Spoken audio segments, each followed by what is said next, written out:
maybe, ex-Newcastle midfielder gives transfer advice to Isak as Liverpool eye megabucks move. Hello everyone, my name is Jack. I'm here to deliver every update on football news. Like and subscribe. Don't forget to leave your thoughts in the comments section. Amid ongoing transfer interest from Liverpool, Alexander Isak has been advised to only consider leaving Newcastle if any of 3 clubs were to come calling for him. As shared by Florian Plettenberg on Monday, the Swedish striker is on a short list of 3 center forwards for whom the Reds are genuinely considering a move this summer. Along with Hugo, Ekitike, and Victor S., the 25-year-old would require an enormous outlay from the Premier League champions if they're to sign him, with Graham Bailey suggesting that it'd take at least £120 million for the Magpies to be persuaded into doing a deal. And even that's only if the player were to refuse an offer of a new contract at St. James Park.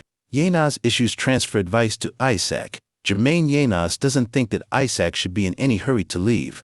Newcastle believes that should only come into consideration for 3 special suitors. When asked by Jim White if he's worried about the Swede international leaving side, the ex-Magpies midfielder replied, "No, I'm not. Actually, I do honestly believe that, for Newcastle's best players to leave, they've literally got to be stuck in a corner. Newcastle, as a football club, there must be no way out from a financial fair play position.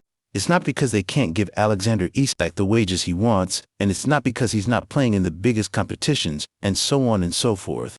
In terms of Isak potentially joining another Premier League club, Yenas said, "Manchester City's not an option for starters. Arsenal and Liverpool are an option, but I don't see Arsenal as a massive jump forward from Newcastle. Personally, for him to leave Newcastle, if I was Alexander Isak, this phone call needs to come in from Real Madrid, or it needs to come in from Barcelona, or maybe Liverpool right now. Isak to Liverpool seems unlikely, but imagine if it comes off." It speaks volumes for the Reds' current standing that Yenas believes they're the only Premier League side for whom Isak could justifiably consider leaving Newcastle. If he were to seek a new challenge elsewhere, the Magpies may have secured Champions League football and beaten Arsenal's side in the Carabao Cup final, but Liverpool would still represent an upward move for the Sweden striker. Would also be guaranteed to go straight into the starting lineup at Anfield. If FSG were to make him the Merseysider's second £100 million plus signing of the summer, there's no way that he'd go there to sit on the bench, especially if our center-forward options are lessened by the prospect of exit of Darwin Núñez. Realistically, it's difficult to envisage LFC breaking their transfer record for a second time in the space of a few weeks, following the £116 million acquisition of Florian Wirtz. But that Isak is even being talked about as a viable signing reflects just how much pull Liverpool currently enjoy. It'd still take the mother and father of all offers for this move to come off before the end of August. But considering the wonders that Richard Hughes has worked in recent months, we wouldn't completely put it past the Reds sporting director to somehow make it happen. Liverpool's Alexander Isak decision explained as Reds ponder what might have been. Jurgen Klopp decided to sign Darwin Núñez rather than Alexander Isak for Liverpool 3 years ago. It has been revealed. Ian Graham, Liverpool's former director of research, has lifted the lid on the events that led to Liverpool favoring a move for Núñez, which paved the way for Isak to join Newcastle.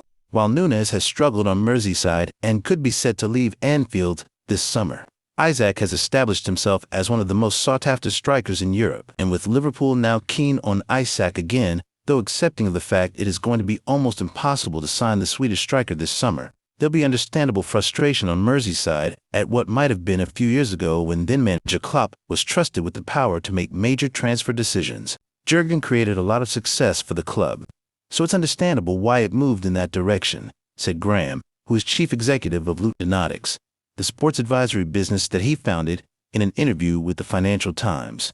"I'm happy to talk about my colleagues persuading Jurgen and Arding Et that Mo Salah was the player to buy instead of Julian Brandt. In 2022, he signed Darwin Núñez instead of Alexander Isak. Both players, if you look at top young center forwards in Europe, they would be number 1 and 2, or 2 and 3, but Erling Haaland was going to Manchester City and out of our price range. Preferred. Núñez would be very churlish of me to say it's terrible that Jurgen had his choice, when in the past, Jurgen had been persuaded by me and my colleagues of a different choice. And it was still the case that we signed good players. In Núñez's case, one of the best young strikers in Europe.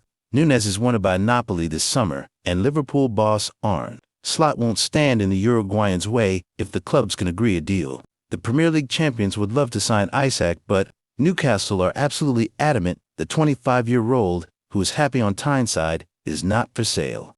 United's valuation of Isak will price out any interested clubs, with Arsenal having previously been strongly linked with the striker.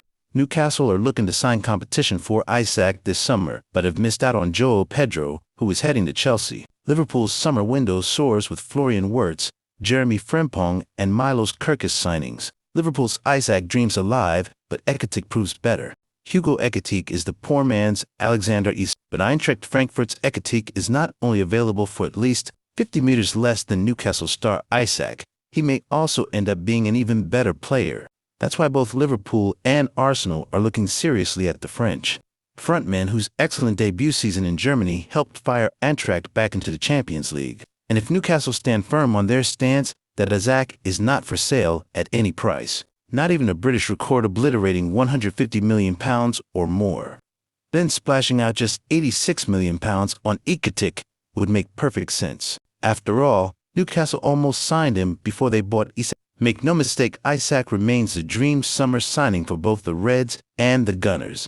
First and foremost, because the Sweden international has proved in 3 seasons in the Premier League that he is exactly the kind of multi-talented center forward both clubs need. On the one hand, Isak's goals and all-round contribution were a big factor in Newcastle qualifying for the lucrative Champions League. So, in theory, they have no need to sell and can quote fees that no suitor is willing to pay. Yet Isak's success also feeds his own personal ambition. What if, at the age of 25, this is his best chance to sign for a club that can compete for the biggest prizes in club football? Newcastle are willing to give Isak, whose current contract still has 3 years to run, a decent pay rise from his current £120,000 per week if he will sign a new deal. And if Isak refuses to commit himself or cuts up rough about an alleged promise from Newcastle that they would sell him for a certain fee this summer, cashing in on him would become more attractive. So Arsenal and Liverpool will not give up on Isak just yet, not with nearly 2 months of the transfer window to go, but they would be negligent if they weren't considering Ekitike as a strong alternative and arguably the better buy, because in his height and physique, his ability to dribble and link play, and his all-round capacity to link play and create openings for others, as well as to score goals, he has plenty in common with Isak.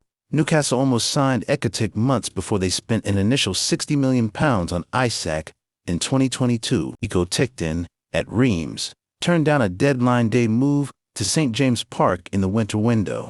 Newcastle were interested again in the summer, but the forward chose to join PSG on an initial loan in July, with Isak arriving in the northeast of England the following month. Eintracht have a vested interest in talking up the comparison between Isak and Ekitike, of course, and Ekitike's stats are generally not as impressive as Isak, yet they are admirers who believe that Ekitike has a higher ceiling and could end up becoming one of the best strikers in the world. Ekitike is tall and has excellent speed, similar to Swedes. In his permanent debut season in Germany, he scored 15-8-33 from PSG's loan, showcasing his talent, which compares favorably to Arsenal target Benjamin Sesko, who managed 13-5 in the same number of games, albeit in an inferior RB Leipzig side. Ekitike and Omar Marmoush formed a formidable partnership for Eintracht until Marmoush left for Manchester City in January.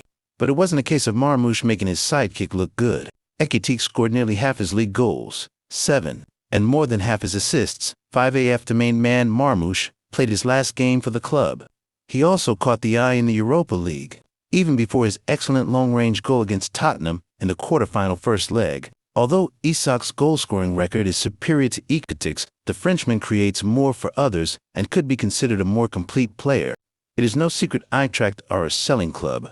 They sold Randal Kolo Muani to PSG in 2023 for £64.2 million, before signing Ekitike on loan from the French club the following February. In January this year, Eintracht accepted a deal worth up to £64 million from every player at the big club in Frankfurt, Germany's banking capital, has his price. But Eintracht have not yet spent all the Marmoush money, so they are more than happy to hold out for the 100 meters.